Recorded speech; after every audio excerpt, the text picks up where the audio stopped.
శ్రీ గురుభ్యో నమ నమ శివాయ చ నమ శివాయ. ఇక రెండవ నాయనారు పేరు ఈల్పహ నాయనారు.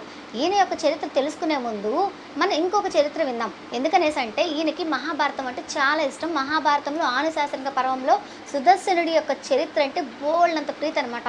ఇక ఈ సుదర్శనుడి చరిత్ర మనం కూడా తెలుసుకుందాం క్లుప్తంగా. కన్నయ్య ఆయనకి ఇష్టం ఉండడానికి గల కారణం తెలియాలి కదా, అందుకోసం అనుకోయిందా. ఈ సుదర్శనుడు అగ్నిహోత్రుడు వంశంలో జన్మించిన వాడు. ఈయన భార్య ఓగవతి. వీళ్ళిద్దరూ కలిసి ఒక నియమాన్ని పెట్టుకున్నారనమాట. అతిథి వస్తే ఆ అతిథి పరమేశ్వరుల్లాగా మనం స్వీకరించి ఆయన సేవ చేయాలి అని నియమం పెట్టుకున్నారు. అలాగే తన భార్య దగ్గర ఓగవతి దగ్గర ఈ సుదర్శనుడు ఒక మాట తీసుకున్నాడు అనమాట. అతిథి వచ్చి నిన్ను కోరినా సరే నీవు ఆయన కోరిక తీర్చవలను అని, కోరిక తీర్చాలి అని మాట తీసుకున్నాడు అనమాట. సరే అని వాళ్ళ భార్య మాట ఇచ్చిందనమాట. ఎప్పటి వరకు ఎవరు అలాంటి వాళ్ళు రాలేదు కాబట్టి దాదాపు 20 ఏళ్ళు వాళ్ళ వ్రతం బ్రహ్మాండంగా జరిగిందని. ఒకనొకప్పుడు ఒక బ్రాహ్మణుడు వస్తాడు. వస్తే అప్పుడు దానికి ముందుగానే కొంచెం ముందుగానే సుదర్శనుడు అడవికి వెళ్ళుంటారు.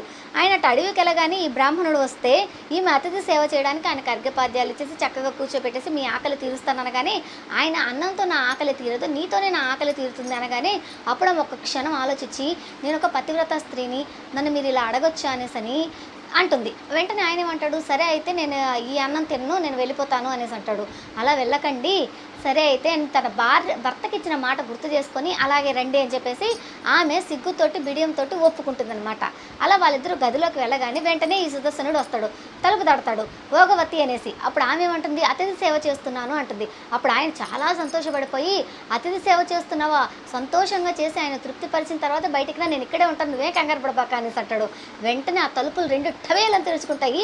ఆ లోపల ఉన్నవాడు యమధర్మరాజుగా దర్శనం ఇస్తారనమాట. అలాగే ఆయన అంటాడు, ఎంత పరీక్షించానయ్యా నిన్ను, ఆఖరికి నీ భార్యను కూడా విడిచిపెడదాం అనుకున్నావు, అతిథి సేవ చేయడంలో పరాకాష్ఠకి వెళ్ళావు నాయన నువ్వు. ఇక ఇదిగో ఇదే నా వరం, నీవు శాశ్వత బ్రహ్మలోకాన్ని ప్రాప్తి చెందుతావు, శాశ్వత బ్రహ్మలోకంలో వెళ్ళిపోతావురా రంగయ్య అని చెప్పేసి అన్నాడు అనమాట. ఆయన చాలా సంతోషపడిపోయాడు గోవింద. ఇలాగా గొప్ప చరిత్ర విన్న వెంటనే మన ఈల్పహ నాయనారికి కూడా ఇలాంటి ఒక ఆలోచన వచ్చిందనమాట. ఎట్టి పరిస్థితుల్లోనూ నేను కూడా అతిథి సేవ విడిచిపెట్టను, అతిథి నాకు పరమేశ్వరుడితో సమానం అని చెప్పేసి వాళ్ళ భార్యని పిలిచి చెప్తాడనమాట.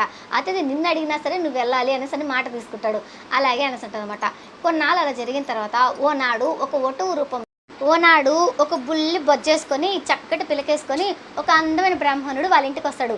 ఆ అతిథిని చూసిన ఆనందంలో సాక్షాత్తం పరమేశ్వరుడే వచ్చాడా, ఈయన మొక్కలో ఇంత కళాకాంతి కనిపిస్తుంది ఏంటి అనేసి ఇద్దరు ఒకరికొకరు వేసుకు చూసుకొని భార్యాభర్తలు మీకేం కావాలో చెప్పండి, మా ఆతిథ్యాన్ని స్వీకరించండి అనగానే నాకేం కావాలన్నా ఇస్తారా అనేసి అంటాడు. ఇస్తాము ఖచ్చితంగా అనేసి అంటే, ఇవ్వలేకపోతే అంటే